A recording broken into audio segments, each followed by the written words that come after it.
The West Midlands. One region, many futures. Home to the fastest growing cluster of tech companies in the UK. West Midlands is a great place to be based. We're the only region to have a 5G testbed. We're leading the way, we're innovative. We've got a lot of development happening in sort of film and gaming and virtual production. This is the place to embrace opportunities to test and develop the high-growth industries of the future. We're investing in new state-of-the-art offices to be able to support our expansion. We have the highest number of companies developing new tech outside of London: 5G, cybersecurity, digital transformation. Whether it's your finances, your business plan, Steam House allows you access to all of that support.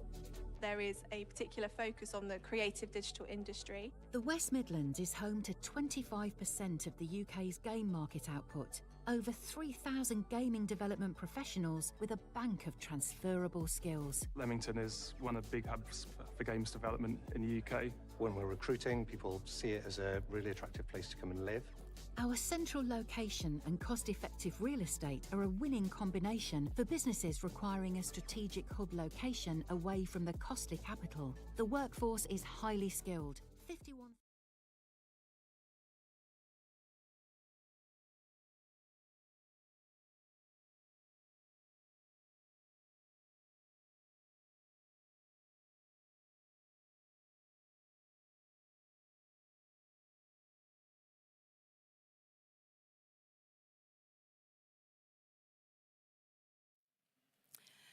Welcome to those of you joining us online. We have another great day ahead with an exciting lineup of speakers.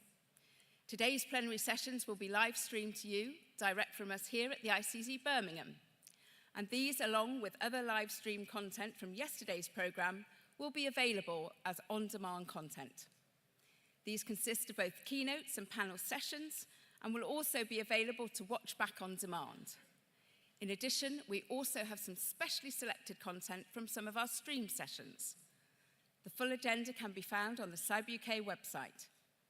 We'll be putting up announcements throughout the day on our social channels to tell you which live streams are coming up.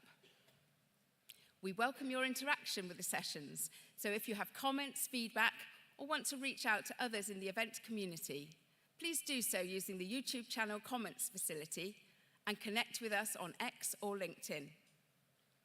The event hashtag is CyberUK 2024.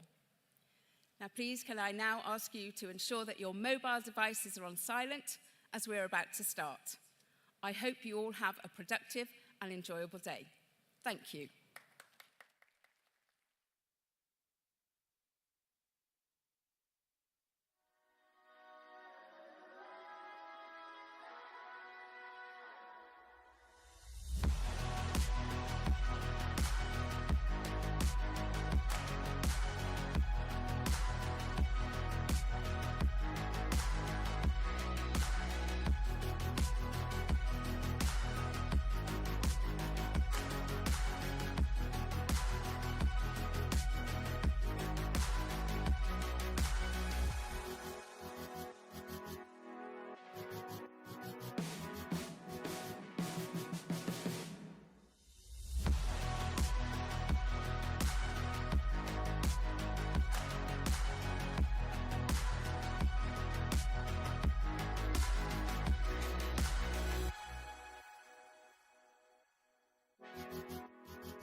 Welcome back to our second day at Cyber UK 2024.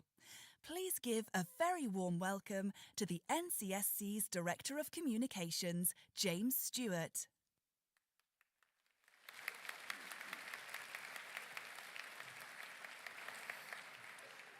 Good morning and welcome back to day 2 of Cyber UK. I hope you enjoyed yesterday as much as I did. For somebody that's involved in the planning of Cyber UK day in, day out for several months, it's just fantastic to be here and experience the buzz of the event as it happens. So thank you all for your participation in that. Yesterday we had some fantastic sessions.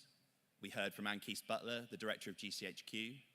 She described the Chinese state as a genuine and increasing cyber risk to the UK. And NCSC CEO Felicity Oswald built on this by highlighting the recently introduced law in China, which requires the disclosure of security vulnerabilities to be provided to the government as a matter of priority. We were delighted to be joined by some of our international partners to discuss the evolving threat picture and the best way to respond. And it was really interesting to hear Harry Coker describe the need to increase cyber resilience as a means to gain geostrategic advantage. I think that's a theme that's going to grow in the years to come. We had a fantastic session on building the workforce of the future. And we also reflected on the technology that's still just over the horizon. That was probably our most distinguished session of yesterday, featuring both a knight and a Dane, and at times venturing into the slightly dystopian. These plenary sessions were alongside our brilliant workshops and stream sessions, from ransomware survival to winning the AI cyber war, China's evolving cyber tradecraft, to incentivizing secure by design, and of course our perpetual favorite at Cyber UK, oh, that was clever, when even jaded incident handlers are impressed by tradecraft. We've really covered across the agenda. And I hope you've had the opportunity to meet and network with some friendly faces and new contacts as well. Networking is absolutely central to Cyber UK. And as Felicity said yesterday, it's through our partnerships that we can be most effective. So I'd like to thank our sponsors who've made that possible: BT, Microsoft, Cloudflare and Accenture, alongside our 2 lead sponsors, Akamai and Google Cloud. Thank you all very much. I'd also like to say well done to those cyclists who rode from Cheltenham to Birmingham on Sunday to raise funds for the Cyber Helpline, a fantastic charity that supports cybercrime victims and victims of online harm. Well done to everyone that took part in that, and I think they are deserving of a round of applause.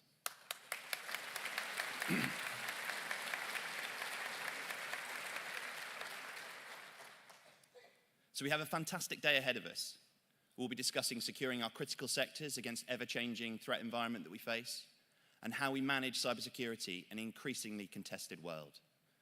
We've got some absolutely great speakers today, 2 of whom, Jeff White and Dmitry Alperovich, have recently released books out, and they'll be doing book signings later today if you're interested. There's lots of fantastic content today, so I won't take any more time, and without further ado, I'll hand you over to our first session of the day. Thank you very much. Please welcome the NCSC's Chief Technology Officer, Ollie Whitehouse.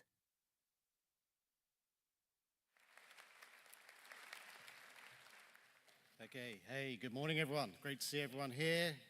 Glad you made it back. So, this session I want to pose some questions, offer some potential solutions, but really try and cohere the masses of us all to drive the outcomes that we want.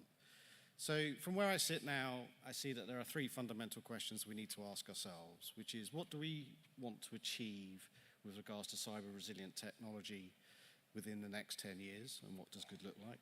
How do we get there in an evidence-based way? But most importantly, how do we drive a market that will ultimately deliver what we actually need? Because I would suggest that we actually don't have a technology problem. We know how to build cyber resilient technology.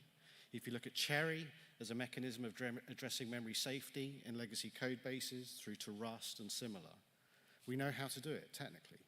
The challenge is we actually have a market problem and actually producing the level of cyber resilient technology that we actually want and that we actually need. So we have to ask ourselves, why is it that it's not being realized in practice? But before we get to kind of the meat of the topic, I think it's important to also point out that technology is a wonderful thing, and there are so many positives that we can kind of call on. So the first is, if we look at space as the final frontier, some would say, we can now launch a satellite and build it for 200, 250 grand respectively. So 450 all told, we can get a satellite in space, and that's showing the value of democratization of technology and the ability that that brings. Similarly, in the UK now, we're able to stand up manufacturing lines for about 500,000 in total that are able to produce lasers that go into quantum clocks, if we so wish. Again, it shows the power and the opportunity that technology presents. The fundamentals of physics, again, provide us new security applications which continue to surprise us. So puffs or physically unclonable functions is an example of that, and the security properties and benefits of that will become clear in time. And then we have science fiction that's slowly becoming science fact, and I'll leave that to the end. But the cyber resilience reality, however, is not reflective of where we want it to be. In the last year, for the last full year numbers of 22 to 23, we saw a 14% increase in disclosed vulnerabilities, bringing us to 29,000. But in addition to that, what we saw was 40,000 vulnerabilities registered, which also similarly was a 14% increase. And those are the ones that we know about and the ones that were being responsibly disclosed. We know that there are various adversaries who are amassing vulnerabilities and are not disclosing them in the way that we would want. And this is compound growth. Similarly, the claimed security efficacy of solutions is not realized in practice, either in the solution in isolation or in operations. We have claims not meeting reality. Secondly, we have levels of technical debt, extremely high levels in organizations and in technology more generally. And the vulnerability, when it is found, material. And that technical debt is often really, really quite shallow. And then finally, we have security products which contain vulnerability classes that we have known about for over 70 years or 24 years, depending on how you count them, being discovered and exploited in our edge perimeters in 2024. And these are vulnerability classes in the latter case that we train teenagers to find and exploit. So that's the challenge that we really face. When we look at the fundamental shifts, that we're going to have to contend with, they're numerous when it comes to technology. So firstly, technology change pace is only going to increase. It has increased in our lifetime. It is only going to accelerate and on multiple fronts, and we should be prepared for that. Secondly to that, fragmentation of technology is ever more. Fragmentation is both good and challenging. The good is it avoids monocultures, which is dangerous, but similarly, the scale at which you have to operate because of that fragmentation means you have to work across many. The complexity of technology, we are beyond the point in many organizations and many technology stacks where one person can understand it end to end. Yet we have adversaries who are trying to understand it better than the people that designed and built it, who are often different. And that's a challenge that we will have to contest. Then we have the global supply chains, some we trust, some we don't, some in the middle, and how we go after that. And then we have a market where fundamentally value and cost are still the primary drivers in that market. Value and cost. And that is the enemy of cybersecurity. So, kind of cantering through, there is cyber fatigue in a lot of boardrooms as well. They want a capital program that will last 3 years and be done, where in reality, cybersecurity is going to be enduring for our lifetime and many generations after. So how do we get boards sensitized to that, and especially those that both produce and consume technology? We have a number of fundamental challenges, one of which is we don't have the evidence on how to do this necessarily in all guises, but we have the beginnings, and instead we have a 1,000 band-aid solution, and that is a challenge in of itself. If we flick to the adversary specifically, we have a question that I often pose to groups like this. What would you rather contest, a duck-sized horse or a horse-sized duck? The reality is we don't get to choose. The nation states who are peer adversaries are the duck-sized horses. They are relentless. And then on the other side, we have the very feral criminal activity of which there is just the overwhelming masses. And this is the modern world that we need technology to be prepared for. So when we look at the incentives to build and operate technology in a cyber-resilient manner, we need to ask ourselves, what are the incentives when we have a risk which is highly technical, increasingly complex, ever-evolving, and more important, costly? These incentives are not solely the domain of those that consume technology, so you as customers. They have to be on those that produce it, otherwise we lose. So immediate objectives for me is kind of coming into this role and over the next period. One is Active Cyber Defense 2.0. So this is our suite of services that you would have heard about that's designed to degrade, disrupt, and dissuade adversaries. That will buy us some time against certain classes of actors whilst we go after the big parts. The next is we need to get the evidence bases built. So that's the evidence of the security of the technology, the efficacy of the defensive practices in reality, and then the socio-technical levers, understanding that humans only have a certain amount of security budget which they will spend on cyber, and we need to spend that very wisely when we ask our humans to do those things. The next is we need to evolve the market in a way that will ensure the incentives exist. And I use this arc. Left of arc is transparency, software bill of materials, measurable software is the beginning. Middle of the arc is technical debt. We can measure technical debt and we can get it on balance sheets. Right of arc is there is cost for negligence, which is a world which we don't have today, where we have vendors who can contract away all of their liability through the terms and conditions which we have to accept to use that technology. So short-term opportunities for us to do collective leadership. First, we need to recognize that we cannot solely comply our way to that future that we want. The second is we need to calibrate to the modern threat environment, and you've heard a lot about that over yesterday, and you'll hear more about that today. And we need to understand actually what works in practice with real evidence against real adversaries and similar. So I teased about science fiction becoming science fact, and I'll give you a worked example. One is, we heard yesterday in the closing panel about synthetic biology. That is coming to our world. There is a company that grows synthetic brain cells, couples them with FPGAs, stimulates some measures to do power-optimized AI. We've had them into Nova South. It is real. They have the devices. They're connected to the internet. We have human-machine interfaces which are coming. These are going to be huge boon for those with disabilities, and we should prepare for those and what that will mean for the kind of symbiosis between man, people and machines. Sorry. And then we have glass-based storage being pioneered by some that will drive power efficiency. All of these present amazing opportunities, but are we prepared for them, wrestling with vulnerability classes from over 70 years old? And I ask all of you, what is our surprise move? What is our go move that will surprise our adversaries and which they didn't expect? And I'm not sure that we quite know. So in closing, we do not have a technology challenge. We know how to build cybersecurity resilient technology. We have a fundamental market challenge to do so. So how we incentivize that market to do it will be on us all in the next period if we want to ultimately win. So again, I close with my opening questions.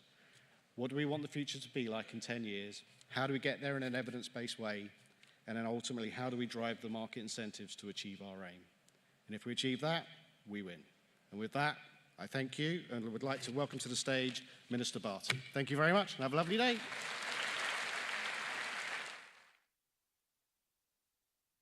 From the UK Government, please welcome the Minister for Tech and the Digital Economy, Saqib Bhatti.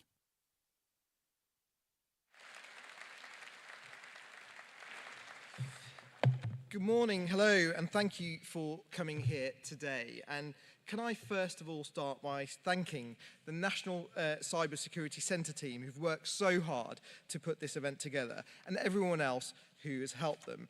And when I received my briefing today, I was told that I've got the who's who of the national cybersecurity industry here.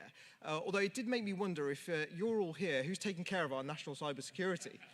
I jest, of course. I know depth through resilience is exactly what we mean. But the government's national cybersecurity strategy, it really does explain how we can make progress if we work together as a community. So it's great to see everyone here making that happen.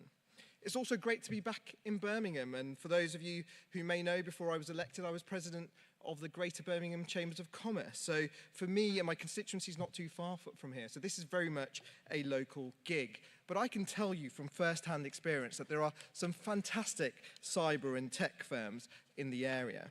And when the Department for Science, Innovation and Technology was created last year, it gave us a real opportunity to focus on those types of businesses, on the innovation which changes lives and sustains economic growth.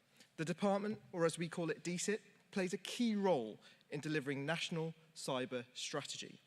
Our policy for the government leads on improving cyber resilience, growing the cyber security sector, improving cyber security skills, and addressing the cyber security of new and emerging technologies. And if we're to take full advantage, cybersecurity must be at the heart of all of our new and emerging technologies, like AI, quantum computers, and semiconductors. The three big challenges that we're addressing are making things secure by design, how we use strategic levers to lower cyber risk, and making sure that we have the right rules and controls, including regulation. And I'm going to address each one of these in turn. The first big challenge is making things secure by design. The fact is, many technology products and services have not been developed with security as a fundamental feature. This could be anything from an entry camera on our front door, which has a poor factory default password, to a company-wide file system, which isn't protected by two-factor authentication. And it would be unreasonable to expect people to be able to protect themselves against every threat. So we need to make the tech more secure. And that's why we take a secure by design approach to help ensure technology is developed with security built in from the start. And many of you will remember the Mirai botnet attack, which affected millions of IoT devices around the world. And this was made possible because of poor security in IoT devices, which used common factory default usernames and passwords. So to address this, we have developed new product security laws. And just 2 weeks ago, they came into effect. So from now, when consumers buy a smart device, which connects to the internet, those devices must meet 3 new security requirements. They cannot have any default or easily guessable passwords. They must state how long the product will receive security updates for. And manufacturers must also publish contact details so vulnerabilities and security bugs can be reported and fixed. This is going to significantly improve the security of the devices that we use in our homes. These new laws are the result of over 7 years of hard work, ably supported by a number of you who are in the room here today. So can I give you a heartfelt thank you for all your contributions? These principles are now being used across the world in places like Australia and Singapore. This shows how UK leadership can have a significant positive impact on the direction of global tech policy. Another key part of our approach is what we're doing on software security. And as you will all know, software is fundamental to virtually all technology used by businesses, from programs for managing payroll to essential operating systems. Protecting software is crucial to protecting businesses and ensuring that our data and our money is secure. And yet we all know that there have been a high number of high-profile attacks on software which have affected organizations around the world. Last year, the BBC, British Airways, and Boots were all affected by an attack on the Move It software, which compromised personal data through payroll systems. And an attack on advanced software in 2022 resulted in disruption to NHS and social care services. And these incidents demonstrate the severe, widespread impact attacks on software and the impact that they can have. But through collective work, we can ensure that such attacks are not an inevitable cost of doing business. And that's why, for the past year, we've been working with industry partners to tackle this. So today, we're publishing a call for views on a new code of practice for software vendors. It sets out how developers and vendors can ensure software is developed and maintained securely, with improved information sharing through supply chains. The code sets out 4 principles: secure design and development, build environment security, secure deployment and maintenance, and communication with customers. Many of our industry stakeholders have helped co-design that code, and I know many of you are here today, so thank you once again for all your input. And we published the code on the gov.uk website this morning, and I invite you all to take a look. Getting this right is a crucial part of ensuring the future security and resilience of our tech ecosystem. Another area that we've been looking at is artificial intelligence. To ensure the opportunities of AI are fully realized, AI systems must be developed, deployed, and operated in a secure and responsible way. Since the highly successful AI Safety Summit back in November, we've been developing a set of rules to help developers of AI tools ensure that their products are secure and resilient against hacking and tampering. So today, we're also publishing those new rules in a new code of practice on cybersecurity of AI. It's based on the NCSC's guidelines for secure AI system development, which were published back in November. And again, we're keen to make sure that we get this right. So we're really keen to have your feedback. The code on AI cybersecurity is intended to form the basis of an international standard on AI cybersecurity. So it is crucial that we have your views.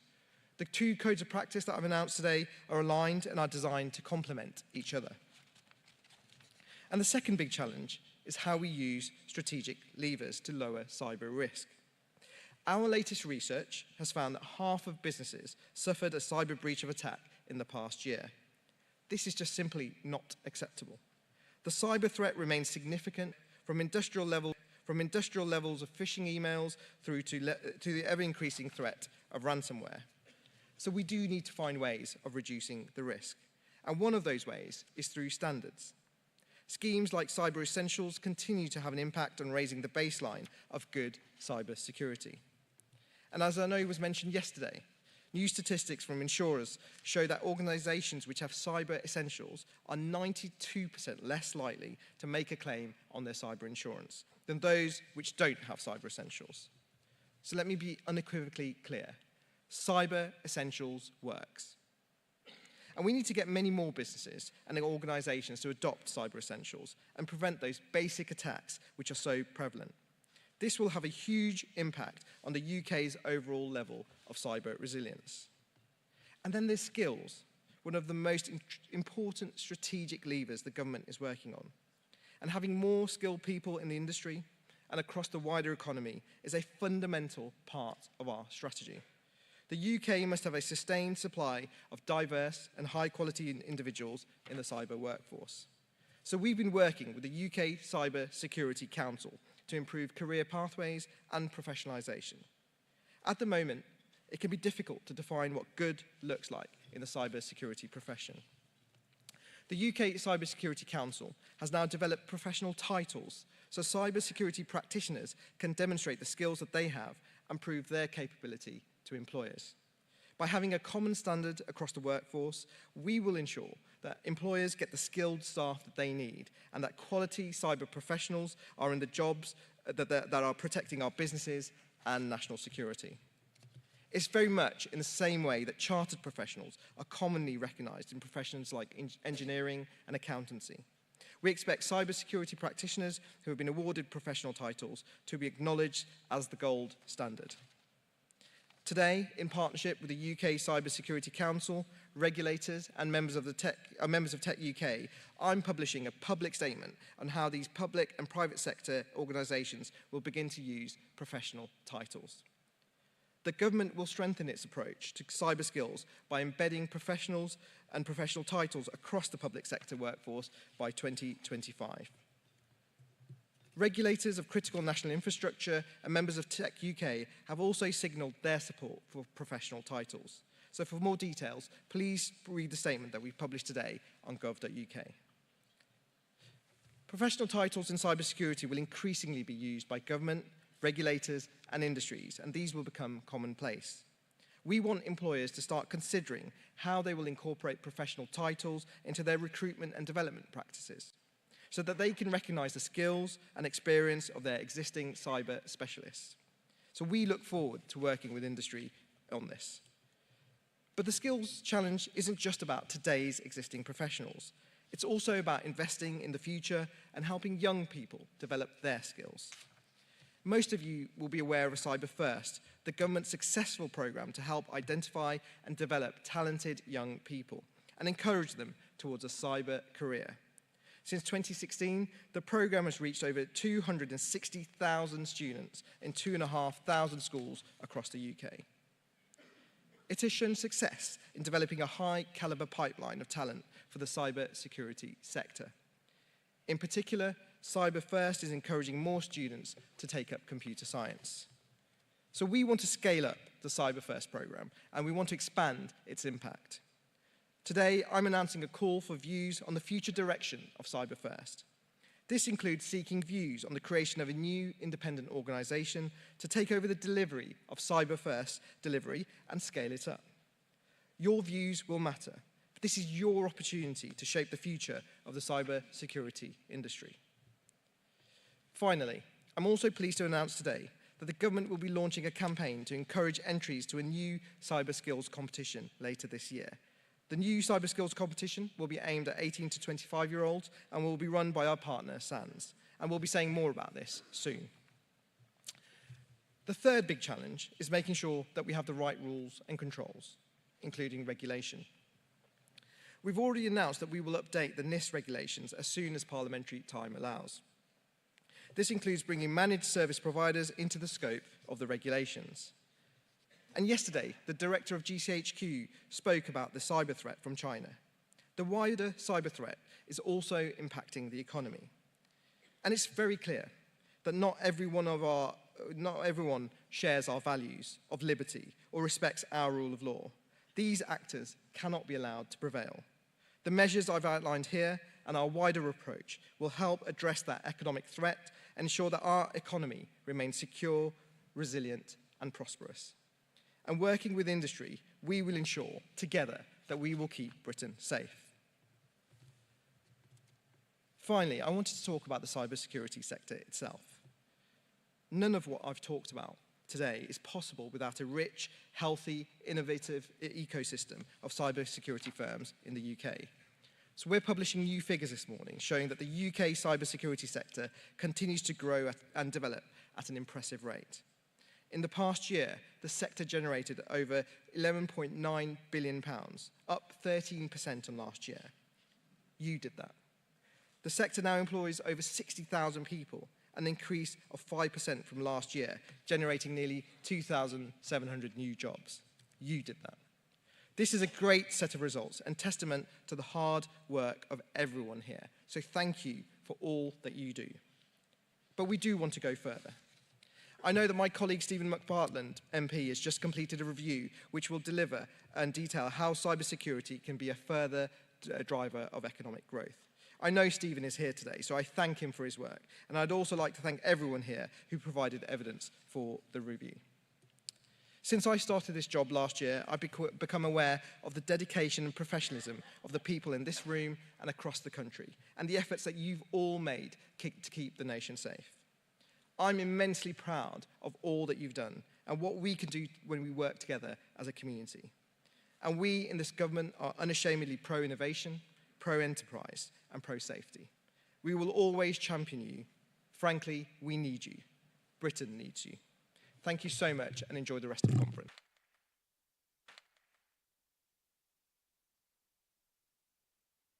Please welcome Mani Sundaram, Executive Vice President of Akamai, to deliver their lead sponsor's keynote.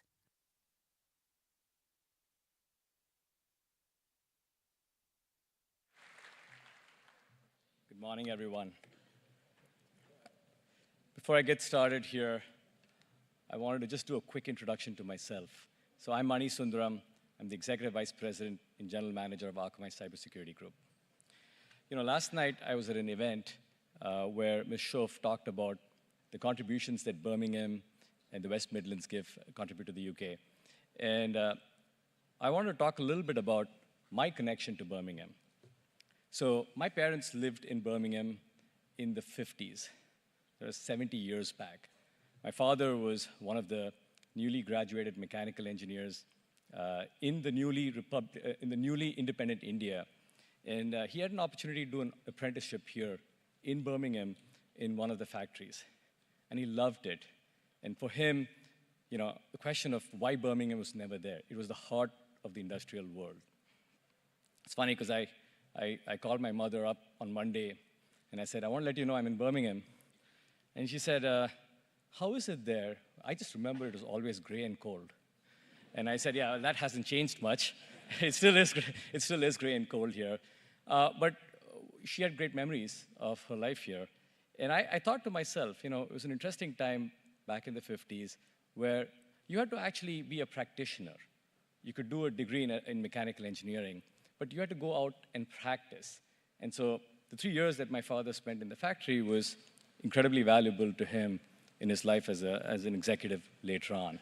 And so I thought of what I would ask you to take away from my session, and I have a request for you. And I'll be requesting you this at the end of my session. But before we get started, I want to maybe give you just a brief introduction to Akamai. I wish I was like some of the other sponsors, Microsoft or Google, that didn't need an introduction. But I will tell you what Akamai does. So Akamai was created in the late 90s. And it came about from a challenge. And the challenge was basically what Sir Tim Berners-Lee, who's the father of the modern World Wide Web, gave to the professors at MIT. And Sir Tim was really concerned that the internet was becoming unusable in the mid-90s because of performance problems. So he challenged the mathematicians at MIT to make it faster. And two people that heard the challenge were Tom Layton, who was a professor of maths, who's my boss now, and a student by the name of Danny Lewin. What Danny did as a part of his PhD thesis was to come up with this concept of something called predictive caching, which is basically to cache objects at the edge of the internet. And that was his PhD thesis. Unfortunately, Danny Lewin was on a plane on September 11th, 2001. So he never lived to see the outcome of his work. But Akamai now has become one of the most widely distributed networks in the world. Today, we are present in over 750 cities in over 130 countries. And we help make the internet faster, reliable, and more secure, protect a lot of customers, including public sector, financial services, e-commerce, healthcare, and so on, against common attacks such as DDoS, malware, ransomware, and so on. You heard from Ms. Plattner yesterday in Germany about how weddings in Rhine-Westphalia were actually couldn't be registered because of cyber attacks. I had a similar situation a few months back too. I'd gone to the dentist to a dentist for my appointment, and she told me that all of the services were down because of a cyber attack at the provider. So this isn't some news snippet happening in the other end of the world. These cyber attacks are now affecting us, and there's a lot going on right now. And so what we tried to do in order to get ahead of this was we actually commissioned a study with IDC earlier this year to understand what we were hearing about what the public expected from the government organizations in terms of cybersecurity. And we learned 3 things. I think the first thing was the importance of trust. Many of you might have similar experiences, but my grandmother essentially never trusted a bank. All of her valuables were in a little box under her bed. And so when my grandfather actually had to convince her to go to the bank, he took her there and he introduced her to the armed guard standing outside. He went inside and showed her the 12-inch vault where her valuables will be safe. And that was how you develop trust, 60, 70 years back. But what does that notion of trust mean today for us? The first thing I would say is, if you're a bank or you're a public institution, you have to be up. Not being up or having your data exfiltrated or leaked, that doesn't convey a sense of trustworthiness. So that's, I think, the first thing that you realize, that you have to be able to be up all the time and not be susceptible to cyber attacks. The second thing which we learned, which I don't think this is a surprise to anybody, is that there's just a lack of talent.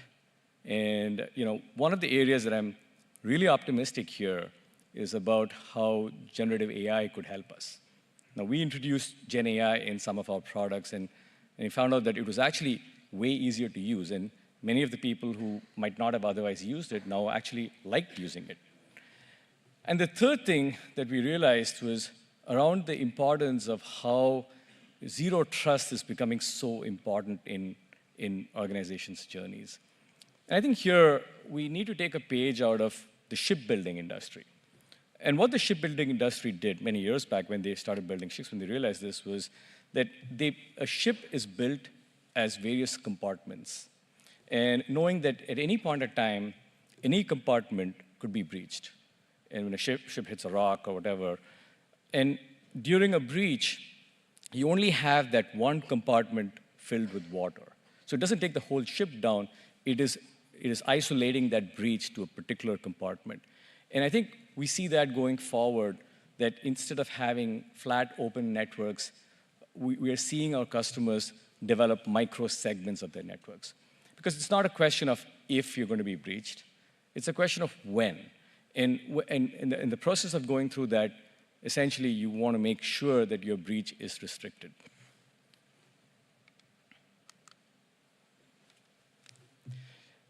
You know, I've been having a ringside view of cybersecurity now for over a decade and a half.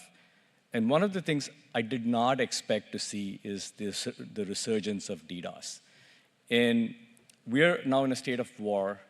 And in the state of war, we have seen an increasing number of just distributed denial of service DDoS attacks. And what we see here with DDoS is you don't need much to pull off a DDoS attack. All you need is a motivation, and you need some Bitcoin. And there's enough open source toolkits or DDoS for hire personnel that can essentially kick off a DDoS attack. And one of the things that we would like to see here is how each and every one of us in this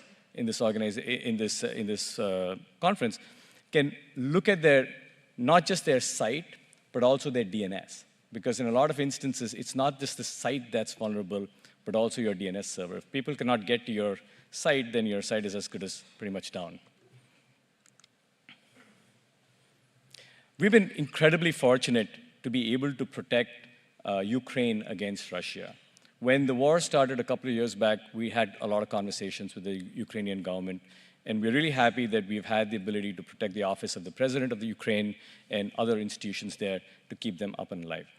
The other recent development that we've had is we've been fortunate to work with the US Army, who picked our solution to essentially create zero trust networks, a zero trust network in a battlefield environment. So we'll be able to protect our men and women in uniform as they try to connect securely to the networks, knowing that a breach there could be fatal. So we're really fortunate to be able to do that. So as I take this to a close, I want to talk about the three things that we've learned and one action for you. The three things that we've learned is, first thing is visibility. You cannot protect what you cannot see. So it's really important that you get complete visibility into your network, your servers, your infrastructure, and so on. The second thing that we've learned is the importance of threat intelligence. Now, threat intelligence is not very different from intelligence many years back when you had spies and so on. Today's threat intelligence means you might have people in a Telegram hacker chat, or maybe in a dark room somewhere trying to work on patterns to protect against the latest threats. And these are not really any different from many years back. The threats are the same. In fact, many of these threat intelligence people, they have physical ramifications of their jobs. So it isn't really that different from what it used to be in the cyber battlefield. And the third thing is about AI. We've all heard of AI. I think AI is game-changing. I think it's going to be game-changing for the attackers. It's going to be game-changing for the defenders. And I sure as heck hope the defenders win and continue to win as we go forward. And the last thing I have before I leave is just a request for you. If you haven't gone to a security operations center, try to visit one. If you speak to a vendor, try to see if you can get a conversation with their SOC manager. And if you cannot visit a SOC, at least see a video on YouTube on how a SOC operates, because that's the best way to understand what the defenders of the modern day internet are going through every day. Thank you.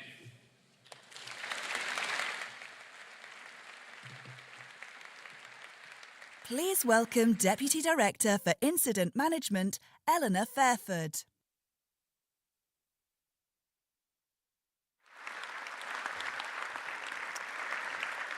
Good morning. I'm Eleanor Fairford, and I'm the Deputy Director for Incident Management in the NCSE. And I'm here to introduce our next speaker, who's going to give us the inside track on one of the highest profile cyber incidents of the past year. Notable as something of an attack on a British institution, the ransomware attack against the British Library in October of last year had a huge impact on the digital infrastructure of the library. But in the NCSE, we were really delighted by the library's really strong response to their incident. Firstly, in their absolute clarity from the get-go that they were not going to pay a ransom. We really support this, as obviously, when a ransom is paid, it just makes more ransomware more likely. And secondly, in their decision to publish in March of this year, their review into the lessons learned from the incident, which again is really in keeping with the NCSE's really strong drive for transparency in cyber incidents, which is something that is sadly still far from standard practice, and many organisations seek to try and cover these things up. So against that background, I'm really delighted to welcome Sir Roly Keating, the Chief Executive of the British Library, who will share some of his personal reflections with us. Please join me in welcoming Sir Roly to the stage.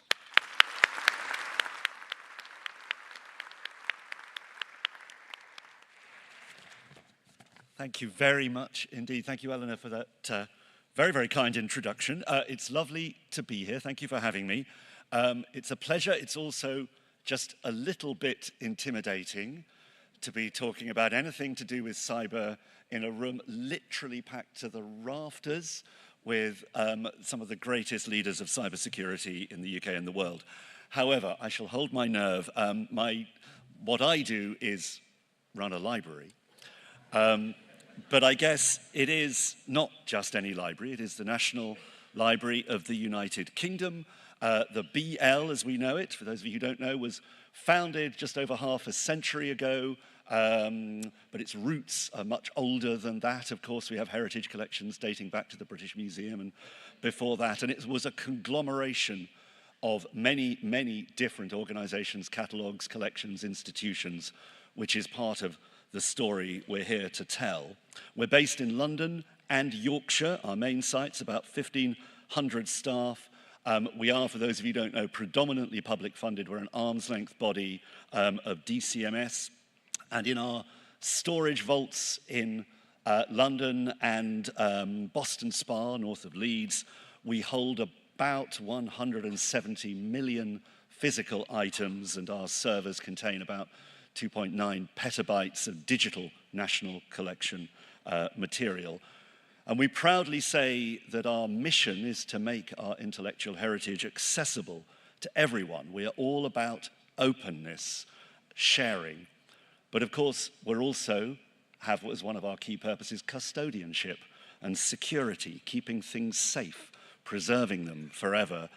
And I wouldn't say that's necessarily a tension, but nonetheless, in thinking about what we do, we're always forcing ourselves in different directions to both maintain what we have, but make it as widely available as possible. Now, the incident, I suspect most people in the industry are broadly familiar with the facts. I was woken by a WhatsApp message early on the morning of Saturday, October 28th, the kind of message no chief executive ever wants to hear. Of course, we'd rehearsed such matters, we talked about them, but it became very clear early on that it was serious. We knew quite quickly it was the Reseda gang. You will be more familiar than we are with their modus operandi. Hence a ransomware incident, not, as could sometimes happen with a cultural institution, anything we think geopolitical. But it was highly destructive. As part of what we think was anti-forensic measures, a great deal of our systems and servers were, as it were, destroyed on the way out, which has made the process of recovery much harder for us. I've sometimes said it felt like this was an act of vandalism as well as theft. And of course, the theft was about 600 gigabytes of exfiltrated data, not, by the way, national collection data, but personal data to do with staff and users. And as you know, that was put onto the dark web and ultimately there is on the dark website to this day. Now, just to give you a flavor of the incident itself and our early response, everything moved very quickly on the day. NCSC, I have to say, were with us lockstep from day one, as were the excellent cyber team at DCMS. Our own protocols did kick in. The traditional gold, silver command systems that we all use moved into action, and by and large, in those always very disturbing first 48 hours or so, you move in. And one peculiarity of our position was that none of the systems that were attacked affected our ability to open the building. So at no point did the British Library, North or South, ever have to close its doors to the public. What was affected was the quality of service we could give. So it was an atmosphere of almost studied normality at some times in terms of some of our public visitors coming on site. But of course, behind the scenes, we were absolutely lacking some of the fundamentals. And I should add, as I think Eleanor said, at no point, being wholly conscious of public policy and as a publicly funded organization, did we engage with the perpetrators. What we did have to think about constantly was storytelling and narrative and communication with our stakeholders, with our staff, with our board, everyone we work with. And the British Library, by the way, works with partners right across the UK and across the world, and scholars and researchers around the world rely on us. And here's another tension, that our instinctive desire is to be very, very open. But in those early days and weeks in particular, we were acutely conscious we're also handling a crime scene and matters of security, and if we said or did the wrong thing, then we could open up doors to something even worse happening. But I think, again, taking good advice from colleagues here and elsewhere, and we had by then procured very quickly expert external advice as well, we tried to communicate regularly, even when we didn't have a great deal to add, just to make sure we weren't absolutely silent. But I think it's probably fair to say early on it was all quite dry. But rapidly we began to realize we had to be a little bit more emotionally intelligent than that.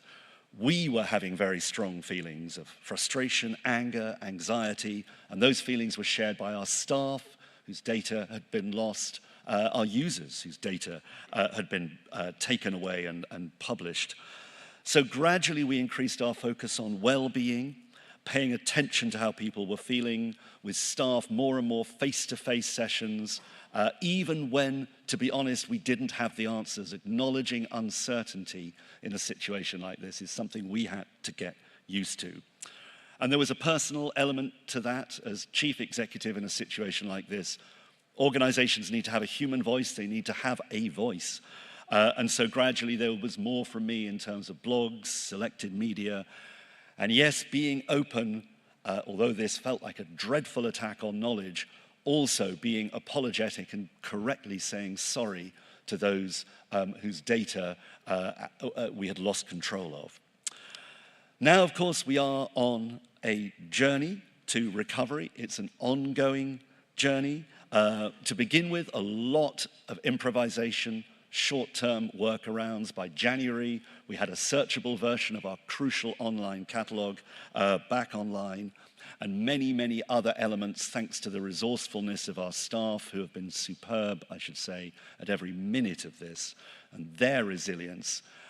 We have been able to fulfill our key statutory obligations, including delivery of payments for the annual public lending right. Any of you who are authors in the room know how vital it is that that payment gets made every year. And of course, the system was very, very subverted by what Rosita had done.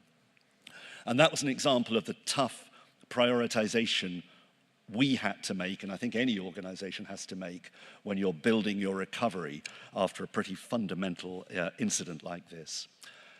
Thankfully, we believe that that precious national digital collection is intact, the data for all of that.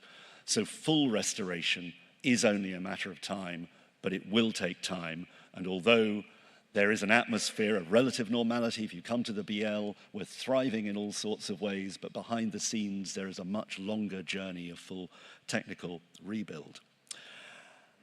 Now, part of that journey is sharing our experience.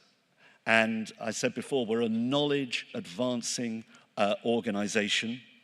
And after much debate at board in February, March, we took a decision that actually the right thing to do on this occasion was to share pretty much everything we had reported to ourselves on this. And we published a report called Learning Lessons from the Cyber Attack. I hope some of you have seen it. Our real focus, I have to say, was on those in our peer organizations, in our sector, the cultural sector, the collection sector, the library sector, for whom, although cyber is obviously part of the risk register, it's not always front of mind.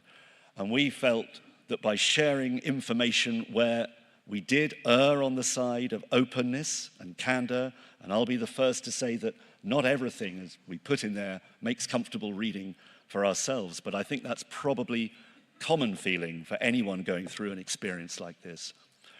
But what we do hope is that if doing this strengthens the ability of others to strengthen themselves against these attacks, which will come, then some good will have come from this dreadful incident.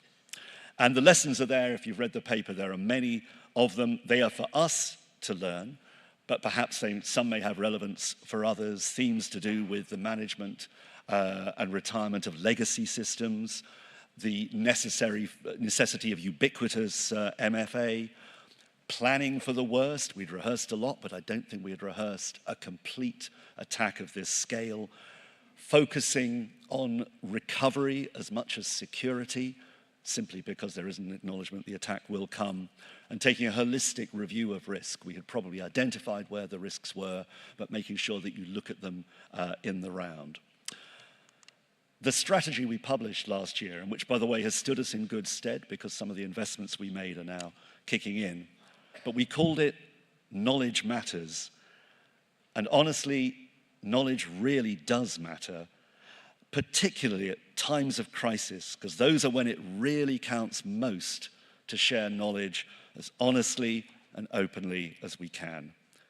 So I hope what I've said today is just brief comments has been helpful. I appreciate you have many other topics to discuss today, and I wish you every success for the rest of the conference. Thank you.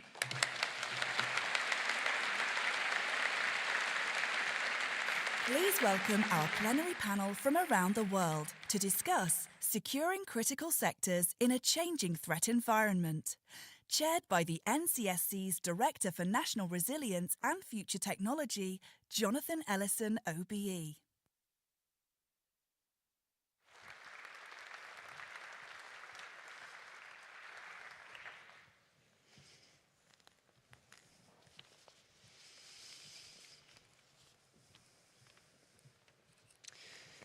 A year ago, around the time of last year's Cyber UK, NCSC, with our partners, issued an alert to the UK's critical infrastructure.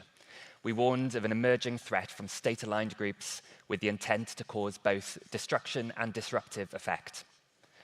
That felt like a pretty pivotal moment to us, changing how we and some of our allies viewed the threat to the cybersecurity of our most critical sectors. But, as you heard yesterday and throughout Cyber UK, that threat has continued to evolve. In February, we issued a warning alongside some of our partners about the use of sophisticated techniques called living off the land, techniques that allow attackers to operate discreetly, blending in with a legitimate system. Meanwhile, as Anne and Felicity both referred to in their keynotes yesterday, there have been alerts and much press coverage of a China state-sponsored actor, Volt Typhoon, which has been observed using living-off-the-land techniques to compromise US critical infrastructure systems. The FBI's director, Chris Wray, recently described Volt Typhoon as the defining threat of our generation. Good morning. I'm Jonathan Ellison, and I'm the Director for National Resilience here at the NCSC, and I'm hosting this morning's panel on how we can secure our most critical sectors in this changing threat environment. And I'm delighted to be joined today by 5 experts in this field, 5 different perspectives for us to showcase and inform here at Cyber UK. First off, Steph Crowe is First Assistant Director General at the Australian Cybersecurity Centre, responsible for Australian national resilience. Kemba Walden is President of the Paladin Global Institute, and prior to that was at the White House as United States National Cyber Director. Nitin Natarajan is the Deputy Director of the United States Cybersecurity and Infrastructure Security Agency, CISA, close partners to the NCSC. Dr. Marsha Qualla-Wright is NCSC's Director for Delivery, Engineering and CryptKey, and until recently led the UK efforts to secure the UK's critical national infrastructure in the private sector. And Mani Sundaram, who you've just heard from, is an Executive Vice President at Akamai and brings a really important industry perspective to this question.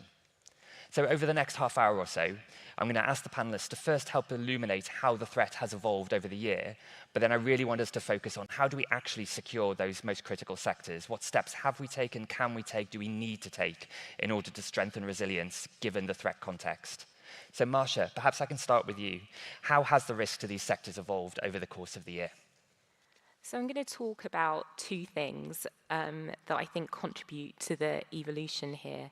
First of all, as John said, last year when we were here, we were speaking to you about state-aligned attackers. And then throughout the year, we've been putting out alerts. Volt Typhoon is a great example. We've had increasing conflict and the risk of spillover. And that's really changing the narrative around CNI. I think for a long time, when people thought about CNI and state attackers, we always thought it was kind of, people would say it's off limits, it's not going to happen. And I think that narrative is shifting. I don't think we're in that space anymore. And if I was going to pick like what the main driver of that is, I would look back to the speeches yesterday from the director of GCHQ and from the CEO of NCSC, and China really does feel like the main driver of that evolution. The second thing I wanted to talk about is what we think of as critical is changing. In the UK, we have a really, really specific definition of what is CNI. But if you ask a member of the general public what is critical to their daily lives, what would be really kind of disruptive to them if it was disrupted, their list would be different. Their list of things would be much broader than our definition of CNI. So we need to think beyond our very kind of strict definitions of CNI. And there are systems that sit around the edges of CNI that aren't regulated, that sound like CNI. And because they aren't regulated, they aren't subject to the same controls. They're a point of entry. And then we have supply chains. And the supply chains for our CNI are increasingly complex. And I'm not just talking about the digital supply chain. I'm talking about the physical supply chain. So there are many ways to disrupt what people think are absolutely fundamental to their everyday life. So in summary, I think there are two key things. What we think of critical is evolving. What we think of critical is evolving. Thanks, Marsha. Nitin, perhaps I can turn to you next. I mean, I quoted Chris Wray in my kind of introductory remarks, but clearly he's not alone in terms of US leadership talking about the threat and how it's evolved. Perhaps you can just give a bit of context from a US perspective, adding to what Harry said yesterday. So I think building upon the comments we've heard, I mean, obviously there's the nation-state threat as we talk about Russia, Iran, North Korea, and obviously the most persistent threat we're seeing with China. There's also cyber terrorists and cyber criminal organizations that are utilizing these attacks to make money, to make millions and millions of dollars. So we're seeing that change in the adversary landscape, that we're not just dealing with nation-state attackers, but we're dealing with criminals and terrorist organizations as well. I think what concerns me about the threat also is that change in the victim landscape, is that we're also seeing entities being attacked that traditionally were not victims in the past. We're seeing small businesses. We're seeing organizations such as healthcare. And if you really think about healthcare going back centuries, even in kinetic warfare, you know, healthcare was always protected. We never attacked hospitals. We never attacked healthcare institutions. But we're seeing hospitals across the globe being attacked by cyber actors, being held up at ransom that are impacting patient care. We're seeing small businesses. We're seeing small schools in rural America being attacked by these organizations. So I think as we look at that threat, not only are we dealing with that evolving adversary landscape and including a very aggressive position by the PRC, that change in the victim landscape as well is concerning, because we know a lot of those entities don't have the resources to truly invest in strong cybersecurity practices. And given, as was mentioned, the dependence on the supply chain, how all these entities are interconnected, it truly is those small and medium-sized businesses, those potential weak points in the supply chain that we need to collectively figure out how do we strengthen and build more support to. Thanks, Nitin. And Steph, perhaps I can turn to you. How have you seen the risks evolve over the course of the last 12 months? What most worries you, most concerns the Australian government? Yeah, thanks, Jonathan. And it's an absolute pleasure to be here today and share the insights from Australia on the other side of the world and how we see this threat environment evolving and changing. I think what I would reflect on is definitely over the course of the last couple of years, we've seen an evolution of the threat in Australia to be more evolving, persistent, rapid, increase of cyber incidents. But we've also seen the evolution of the nature of the attacks that we've seen in Australia. We've very much seen impacted networks with ransomware over the past couple of years, but that has very much evolved into attacks for the purposes of extortion and threatening the reputations of large, medium businesses and our critical infrastructure entities, which, you know, cyber criminals have clocked on to the fact that this is the best financial gain for them and the best way that they can achieve that objective.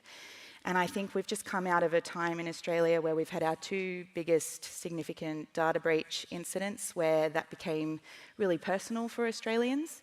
And we're now into a space where at the end of last year, we started to see the impact of cyber incidents against essential services and critical infrastructure, where we had an incident again was responsible for 40% of the logistics and distribution within Australia. And we've now started to see that impact on our essential services and what that means for our way of life and the individual impact to Australians there. And I think that, you know, over the past year where we've recognised and acknowledged some of the targeting we're seeing against our US allies and friends in the critical infrastructure space, and some of the reflections out of the Russia-Ukraine conflict, we are starting to now acknowledge that due to the global nature and the spread of similar technologies in our critical infrastructure environments, that this kind of activity could start to really appear and manifest in Australia. So between the three of you, we've set a pretty long worry list to start the conversation going, right? About the evolution of the nature of attacks, the victim landscape, you know, the essential services that our citizens care about. But perhaps if we can move the conversation on to, so what do we actually do about it, right? How do we actually secure these sectors? And Kemba, perhaps I can come to you first with this. You've seen this from both within government in your prior role and now from outside of government. What can we do? What are we doing about this? What can we do about this? If you can give your perspective about how we strengthen our collective resilience. Sure. So I guess I'm here to bring good news, positive vibes here now that we've been scared to death. I see three things coming from both the private sector and the public sector. One, we've gotten better at collaboration, moving beyond information sharing. And the prime example for that, in my mind, is ransomware, right? The private sector has a lot of signals that they can provide to going after ransomware, the infrastructure that these criminal gangs rely on, and provide signals to law enforcement. But the private sector can't arrest anyone, right? So the FBI and NCA can, and so they've collaborated across borders. I've seen better operational takedowns, both of infrastructure and of the criminal gangs themselves. So collaboration, I think, is key, something that I've seen evolve, which makes me very excited. The second thing I would focus on is that I've seen an acute focus on resilience at this point. And it's something that's near and dear to my heart because we've gotten pretty good at whack-a-mole and we can get better. But it's helping the small and medium-sized businesses in the healthcare industry become resilient against attacks so that downtime isn't catastrophic. And so I've seen things like the UK-US guidance on secure by design, for example, and the private sector taking those efforts seriously and developing not just opportunities for enterprise resilience, but product resilience itself. And so that's another piece that I think is helping this narrative a bit. And the last one I'll say is on the people piece. We still have a little ways to go, but I'm encouraged by how we are developing a well-trained workforce, whether they're on the line and have nothing to do with coding, or they are in the C-suite and also have nothing to do with coding, but also are software developers, right? So we have upped the ante on how well-skilled our workforce is, and we're continuing efforts in secondary school education as well. But I think all three of those, better collaboration, an acute focus on resilience, and focusing on the people part of the narrative is giving me a lot of hope. I love the positive vibes that we're getting, first of all, and also the acute focus on resilience for somebody who has resilience in their job title is very heartwarming, so awesome. You touched on secure by design, so I'm going to come back to that in a minute and just park that. But before I do, Manny, can I bring you in? You clearly do security and big tech, right? So how does it feel to you in industry, this collaboration that Kemba just talked about? What can we be doing? How do we work together to strengthen, the resilience of our nations? Yeah, so I want to keep the uplifting mood here. Thank you for kicking that off. So we were one of the companies, one of the 68 companies that signed the Secure by Design pledge last week at RSA. And I will say that I've been incredibly impressed by the partnerships that are developing between private sector and the public sector. In fact, just a couple of years back, since a couple of years back, we've had now a number of conversations with the government on how we can make our systems more secure. And while I think the attack vectors and the threat vectors seem incredibly dangerous from what we all see, I think there are some basic fundamental things that we can do that can solve a lot of the problems, at least the low-hanging fruit, if you were to call it that. In fact, I heard a statistic yesterday that 50% of the UK businesses, in fact, 33% of the charities had been affected by a cyber attack in the last 12 months. It's a statistic that I read yesterday. But 85% of these were phishing. And so, there's basic things that we've done. The CISA has done a lot of work in the US in terms of securing domains that, people are trying to reach out to. And we heard, I think, from the Japanese delegate yesterday about a PDNS RFP that they're putting out. Other governments have done that as well. I think that's just table stakes. Once you do that, you solve a lot of the low-hanging fruit. There's always going to be incredibly complex threat actors. But I think that, as Nitin said, there are a lot of ransomware for hire and low-hanging people who just want to extort a little bit. And I think a lot of that can be solved fairly easily with just some basic tools in place. So that's, I think, my message to everybody, which is let's try to get that sorted out first. Thank you.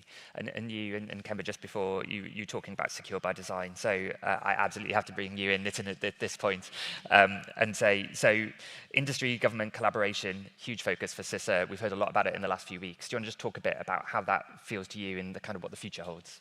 Sure. So I think it has to be a partnership, right? This is not a government problem with a government solution. This is a global problem that needs a global solution, and that solution is a combination of governments with the private sector partners, with industry, and all sections of industries, right? So looking at hardware, software development, all the way through how we're going to deal with prevention, with incident response, and frankly with recovery, and then kind of that overarching umbrella of how do we build resilience into the system so that we aren't down for a prolonged period of time.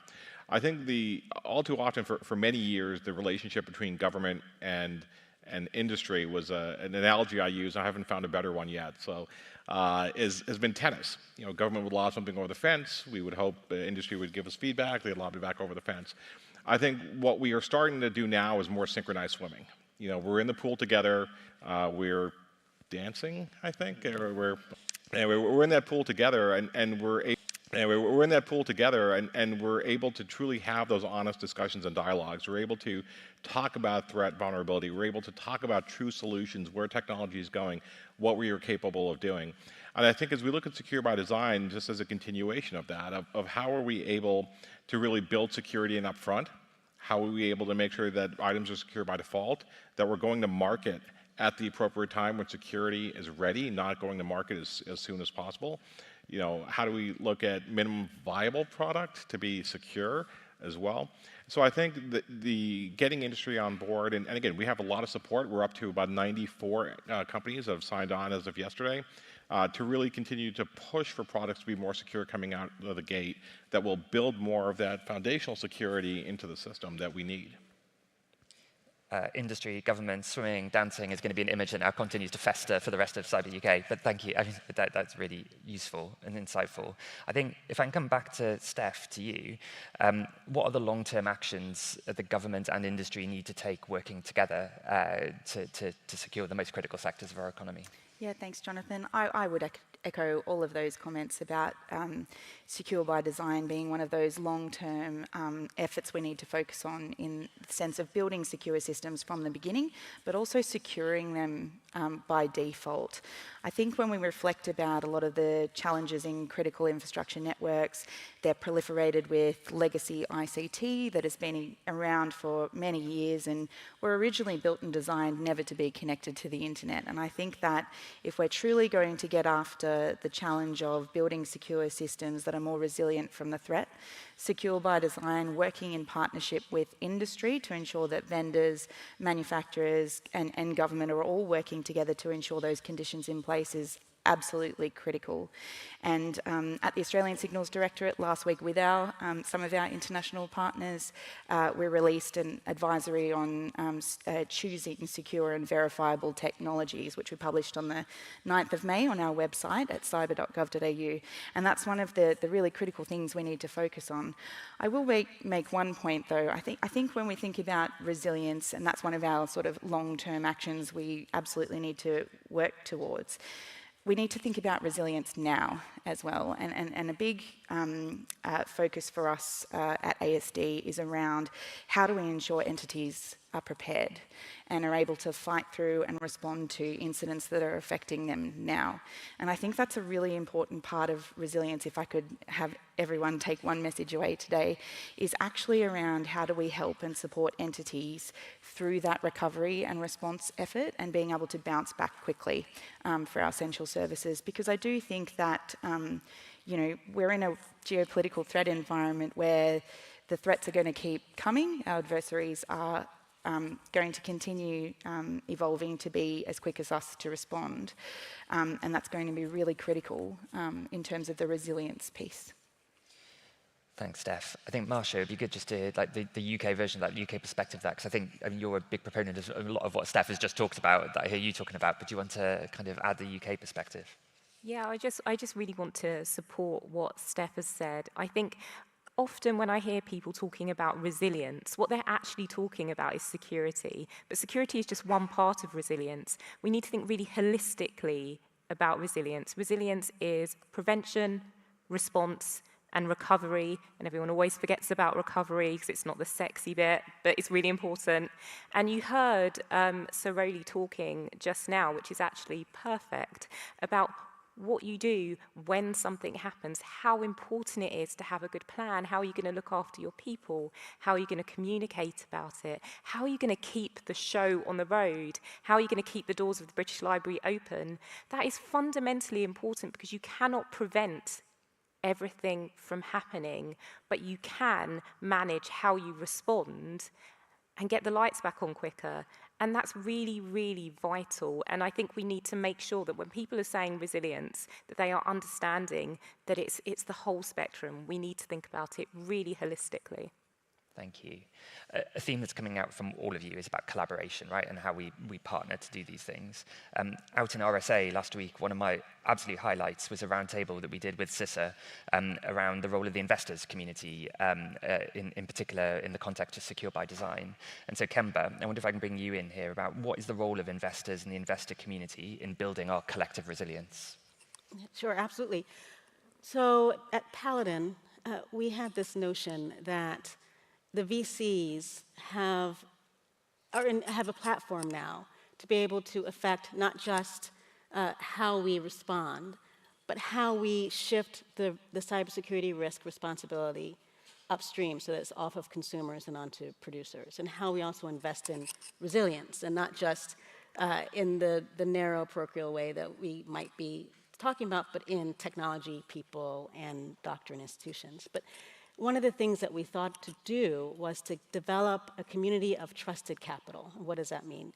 That means that we have a community of venture capitalists that have committed to 14 principles and commitments that are posted on my website, because I don't want to read them all here, but they're focused on safety, security, trust, and national security. And there are things like will cause our portfolio companies to build in security in their products at the outset.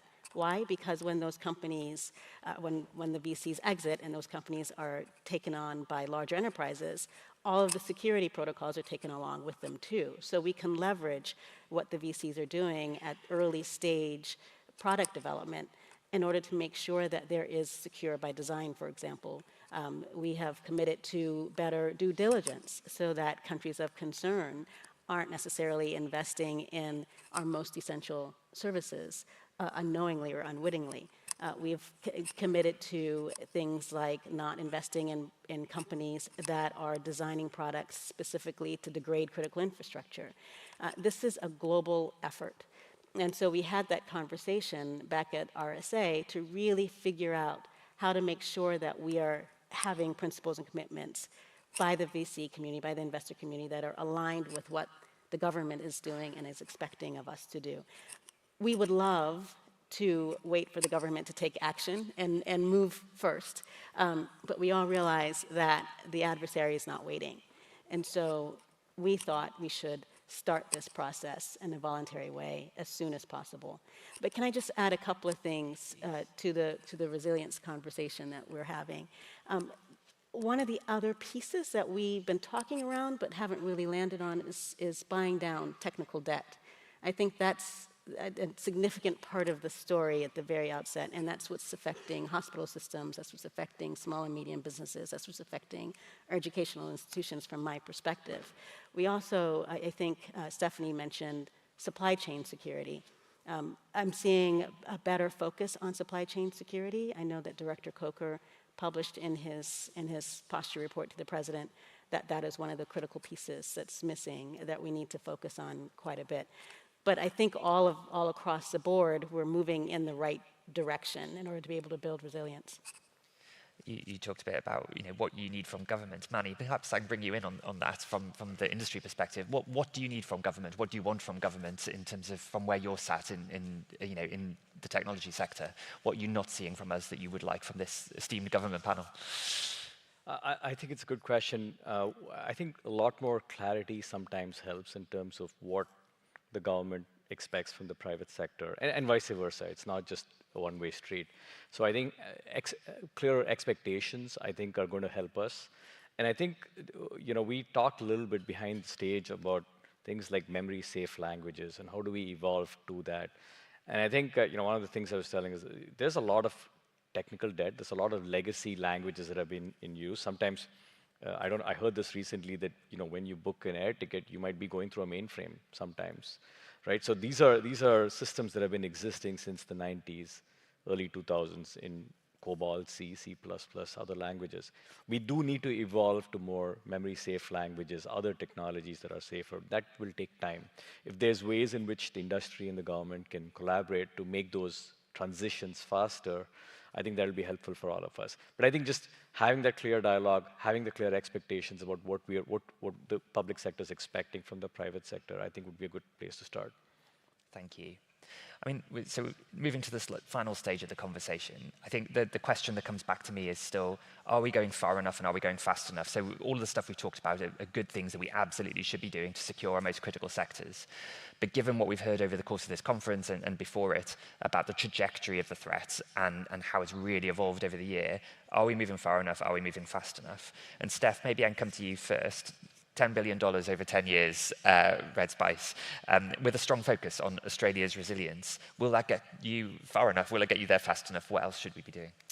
Yes, so with great investment comes great responsibility, and part of the recognition by the Australian government in 2022 in our Red Spice program is actually about building and scaling our national cyber defence capabilities in a way in which we can meet the pace of the evolving threat. And under our Red Spice program, that's what we've been predominantly focused on, is scaling those cybersecurity capabilities to all of our critical sectors and also to individuals as well. We've got a number of capabilities that do this for us and that we've been enhancing through our investments. And, we've got our cyber threat intelligence service that very much looks at the exchange of threat information in near real time. We have our AU PDNS, Protective DNS service, that's blocking around 67 million events. These are really about going after that is really about going after that low-hanging fruit and taking away some of the noise so we can actually scale and get after the priority threats we need to focus on in a bit more detail. In the critical infrastructure space, we've had great successes with our cyber hygiene improvement program, which is about looking at vulnerabilities across the critical infrastructure and government space. It's a scanning capability that looks for those vulnerabilities and provides advice to those entities on critical vulnerabilities they need to be patching and responding to in a really timely way. So those are some of our services to get us that scale and support out to our entities. And then we have our tailored programs for critical infrastructure, where we have a large part of my workforce going out with Australian critical infrastructure entities, as well as industry, and actually sitting with them, talking them through some of the cybersecurity threats and mitigations that are most practical to their environments. Marsha, can I come to you on the same question, how we scale our impact, and in particular, your thoughts on the role of regulation as we think about scaling impact, regulation versus incentives, how does that work from your perspective? Where do we need to go? In critical national infrastructure, regulation is absolutely fundamental, and the reason that I think that is our CNI is heavily regulated for so many things, continuity of service, health and safety.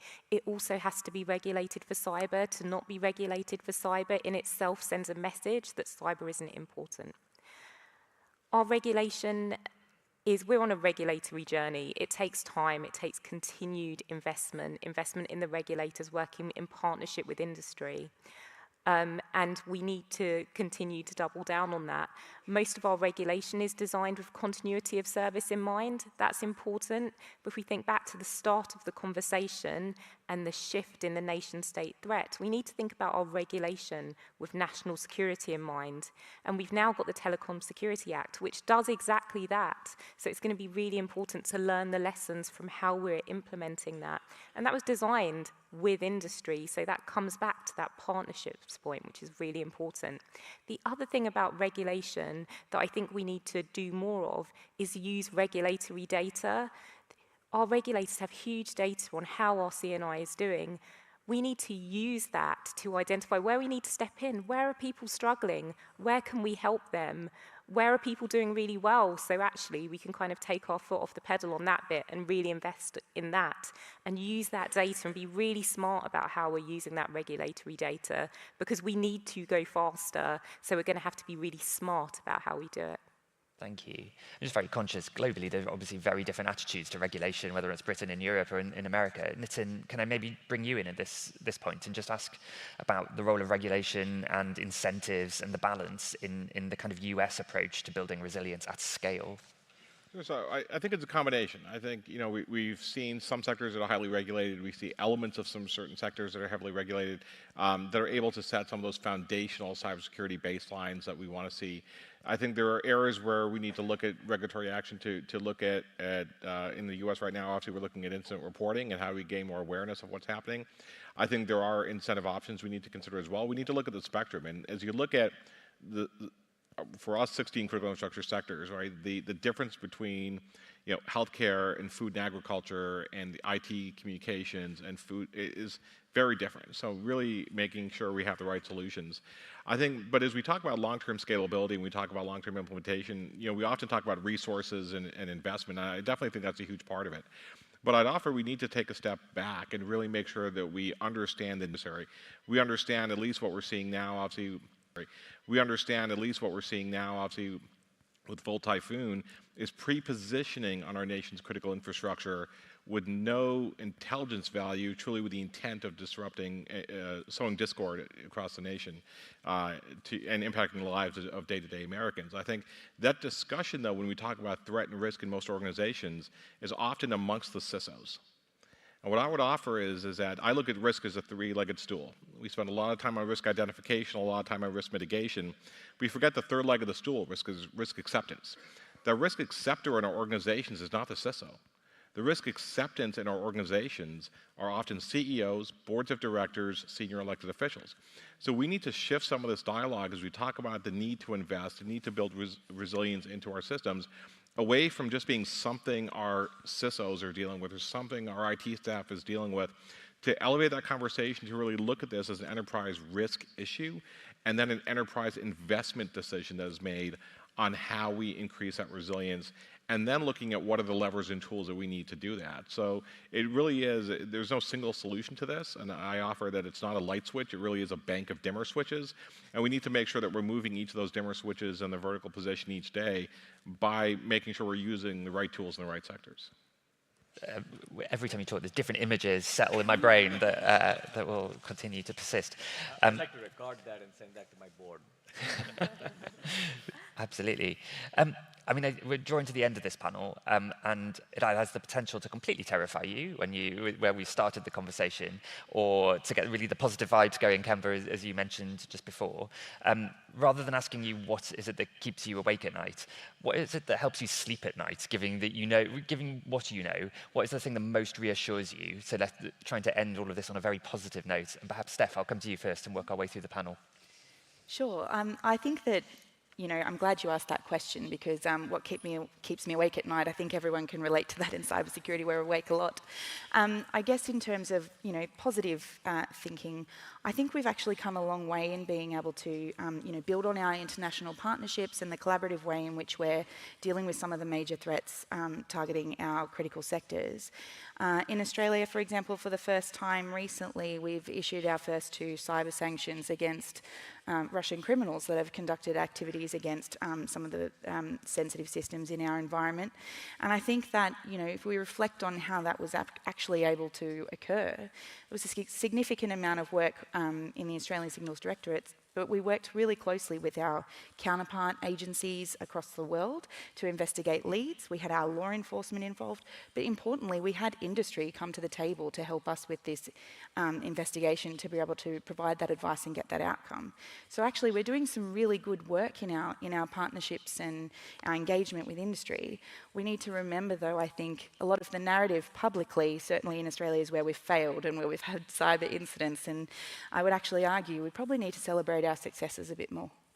Thank you. Just one quick highlight from everybody is the thing that helps reassure you. I see we have very little time, so I'll try to be quick. I think we're at a point now where we're beginning to get it at the municipal level, at the enterprise level, small and medium businesses, internationally collaborating. We're beginning to get it. I think capacity building and continuing to push that capability is keeping me able to sleep at night.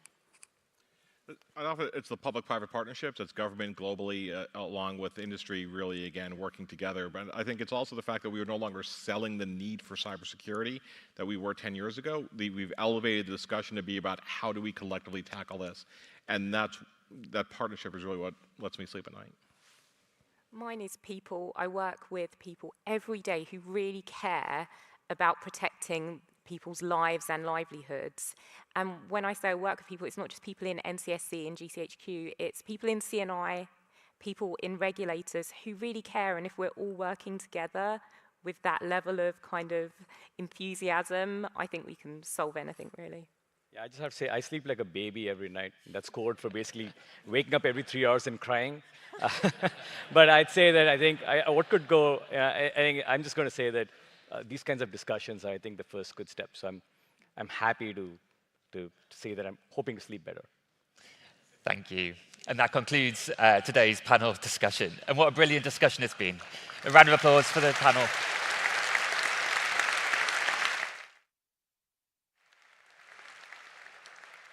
Manny, Marsha, Nitin, Kemba, Steph, thanks for this great discussion. Thanks to our audience in Birmingham and to those online for listening to what the panel have had to say. Thank you very much indeed.